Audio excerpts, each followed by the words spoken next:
नमस्कार बंधु बान्धवीসকল কি খবৰ আপোনালোকৰ স্বাগতম জনাইছো মোৰ অন্য এটা ভিডিঅলৈ। আজি আমি এই শ্ব'টোৰ নাম ৰাখিছো পুষ্টাই অসম। পুষ্টাই অসমত এনেকুৱা এজন অভিনেতা আহিছে, এনেকুৱা এজন নেতা আহিছে সকলোৱে চিনাকি। নমস্কাৰ, আপোনাৰ নামটো মোৰ দৰ্শকক জনাই দিয়ক। नमस्कार, रघु शर्मा जी, जावेद अली जी, मोहम्मद उस्मान जी। আপোনাৰ ইমানবোৰ নাম কেনেকৈ হ'ব পাৰে? আপোনাৰ ইমানবোৰ নাম কেনেকৈ হ'ব পাৰে কওকচোন। আপোনাৰ নাম আপুনি মিছা কৈছে। আপোনাৰ নাম মই কৰবাত শুনিছিলো, পাপ্পু। आपके लिए मैं पप्पू। আজি কি নহওক, আপোনাক মই এটা কথা সুধিব বিচাৰো। पूछिए। অসমত এতিয়া ইলেকশ্যনৰ বতৰ হয় নে নাই কওক? কুকুৰ আলিৰ লগত এতিয়া আপোনাৰ সম্বন্ধ কেনেকুৱা কওকচোন। चलो पुराना रिश्ता रिश्ता प्यार का रिश्ता है। পুৰণা সম্বন্ধ ন, ভাল সম্বন্ধ, মৰমৰ সম্বন্ধ ন। যি কি নহওক, আপুনি ৰিপুণ বৰা আৰু গৌৰৱ গগৈৰ বিষয়ে কিবা ক'ব নেকি? उसको तो आप सुनो ही मत। যি কি নহওক আৰু তেখেতলোকৰ কথা নকওঁ আৰু। যি কি নহওক, মই আপোনাক জানিব বিচাৰিম আপোনাৰ পৰা, যেতিয়া আপুনি অসমত ইলেকশ্যন আছে, অসমৰ বিষয়ে জনাটো বহুত প্ৰয়োজন। সেইকাৰণে মই সুধিছো, স্বৰ্গীয় ডক্টৰ ভূপেন হাজৰিকা পুত্ৰ তেজ হাজৰিকা ক'ত থাকে? अमेरिका। আমেৰিকা ন। যি কি নহওক, অগণি কোচ আপুনি চিনি পায়? অগণি কোচে ক'ৰ পৰা বিয়া পাতিছে? जर्मनी। জাৰ্মানী। ৰাইট এনচাৰ দিছে। আৰু মই আপোনাৰ পৰা নজনা কথা দুটামান মই জানিব বিচাৰিম। আমাৰ দেশত কোনখন ৰাজ্যৰ মহিলাই প্ৰতি সপ্তাহে সন্তান এটাকৈ জন্ম দিয়ে? यूपी में ऐसी महिलाएं हैं जो हर सप्ताह एक बच्चा पैदा कर सकती हैं। ऐसी महिलाएं हैं जो साल में 52 बच्चे दे रही। পাৰিছে আপুনি পাৰিব। ইলেকশ্যন জিকিব আপুনি। খাটা 101% অসমত ইলেকশ্যন জিকিব। যি কি নহওক, আপুনি বোলে অসমলৈ কিবা পইচা দিম বুলি কৈছে। প্ৰতি মাহে বছৰে কিমান দিব? साल के 72,000 रुपए कांग्रेस पार्टी दे सकती है। हर महीने 72,000 कांग्रेस पार्टी। 72,000 প্ৰতি বছৰত, প্ৰতি মাহে 72,000, প্ৰতি বছৰে 72,000 কৰি। ইমান নিদিব দিয়ক, ইমান নালাগে দিয়ক। যি কি নহওক, আৰু এটা আপোনাক প্ৰশ্ন সুধিম এতিয়া। এইটো প্ৰশ্ন, আৰু কি কৰিম বুলি ভাবিছে যদি জিকে অসমত?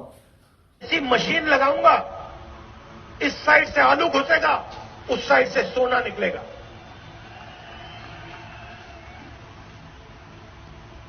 इस साइड से आलू डालो, उस साइड से सोना निकालो। इतना पैसा बनेगा, आपको पता नहीं होगा क्या करना है पैसा। অকমান মেচিন লগাই দিব ন। এপিনৰ পৰা আমি আলু ভৰাই দিম, এপিনৰ পৰা সোণ উলিয়াম দিয়ক। ইমানো নালাগে দিয়ক।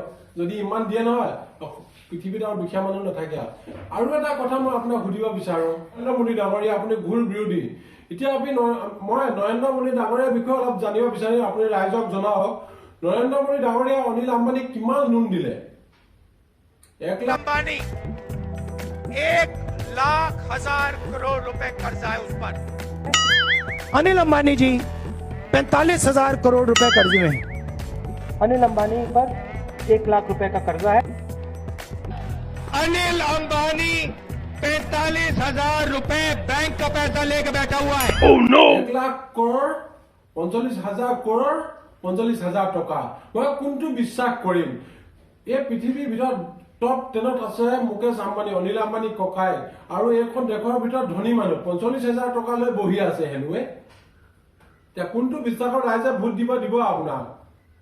আৰু মই জানিব বিচাৰিম, এই দেশৰ কোনবোৰ ধনী উদ্যোগপতিক নৰেন্দ্ৰ মোদীয়ে কিমান টকা লোন মাফ কৰি দিলে?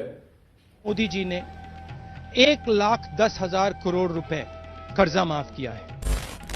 10 उद्योगपतियों का 1,30,000 करोड़ रुपए माफ किया। 1,30,000 करोड़ रुपए माफ किया। कि जिस प्रकार सरकार ने 1,40,000 करोड़ रुपए माफ किए। 1,10,000, 1,30,000, 1,40,000। মই কোনটো বিশ্বাস কৰিম, কোনটো সঁচা? যি কি নহওক, আৰু এটা কথা মই আপোনাৰ পৰা জানিব বিচাৰো। আপুনি বোলে অসমত পইচা দিম বুলি কৈছে মহিলাবিলাকক। প্ৰতি মাহে যদি 7,000 টকাকৈ দিয়ে, प्रति बছৰত কিমান পাব আপুনি মোক হেতু কথা কওকচোন বাৰু। अब जैसे ही न्याय योजना आपके जेब में पैसा डालेगी 8,000 रुपए महीने का, 72,000 रुपए साल का বহুত তামাম চোকা যি কি নহওক বাৰু এবাৰ শেষ প্ৰশ্ন মই আপোনাক সুধিছো এবাৰ অসমত কোন জিকিব আপুনি কওক और असम में एक बार फिर असम में बीजेपी सरकार बनाएगी। আজি ভিডিওটো ইমানেই যদি ভিডিওটো ভাল লাগিল লাইক কৰক কমেন্ট কৰক বন্ধু বান্ধৱীলৈ শ্বেয়াৰ কৰক আৰু যদি মোৰ চেনেলত আপুনি নতুন প্লিজ সাবস্ক্ৰাইব কৰক আৰু কাকত আন্টি নহয় কিন্তু ঘণ্টিয়া আছে মৰমত টিপি দিয়ক বাই खत्म। Bye bye, Tata.